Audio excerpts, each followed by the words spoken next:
Hi guys, mayam kamdorige. Lockdown lebisibu yum da mayam kai tawga lenarige. Ye friend mayam jingi aina katang painting khra my photo jing katang moi pamjaba jing ai katang mayam ge yepi bane do yepi baje jik ayamana loire.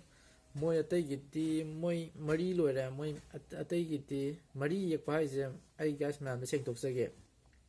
Aina yekpa matamda mayamgi ning loina nongmada thunganba loina yai ado nongmada loin thunganba je ai ayukummadana katang aingonda feel tawrga yekpa je katang yamna marmak na chagal katang aingonda yekpada yamna interest leiba aduga nongmada loisanba haise mayamgi loi penabadi ai khudakta loina thungangi bi ai aduga manba mandabadu katang mandragati aigi friend mayam amadi subscribers jingna thabirko photo jing antu katang phagi tani khogi angang masagi hai tare yamna leidana aduguma yekpa khotpado malani naina katang samthai da khogi pogo ri yekpado kai tare Tom and Jerry de tawbudo adugumagi mong do malani naina katang mayam da katang kuina matam logjarga ayu kumada mi amam ani ni gi edam lotion jabani ado hojik lo saliba moi mari si ai si hana mayam da yenghanjarge aduga aina hai da waktan le do mai lo padam hai ke siana yengo mayam do subscribe to gram subscribe se aina mayam da bo ni bagi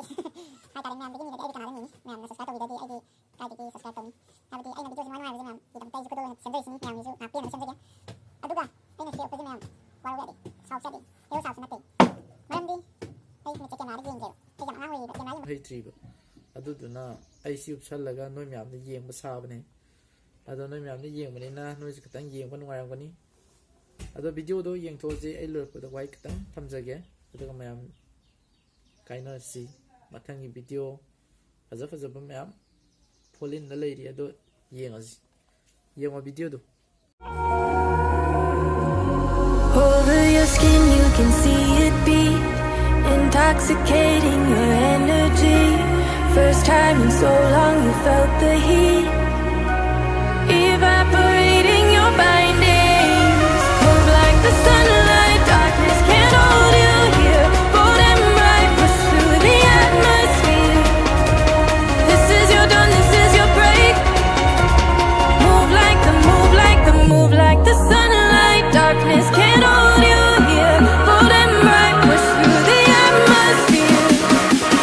this is your dawn this is your break move like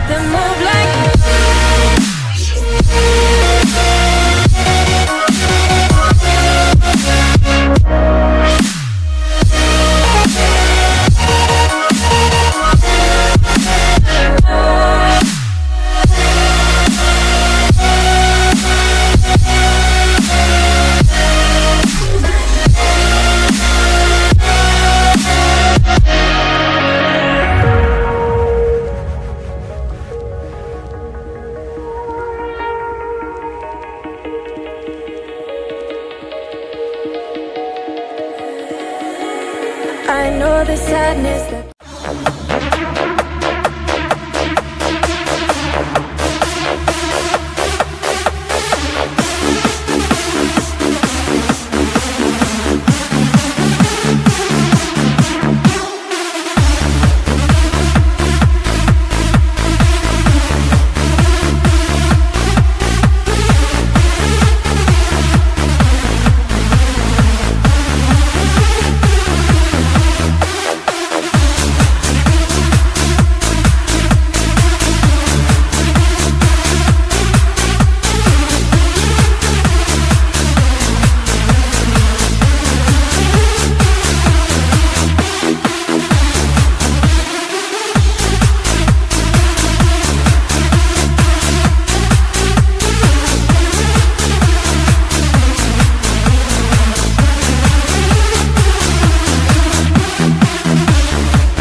ꯇꯧꯒꯦ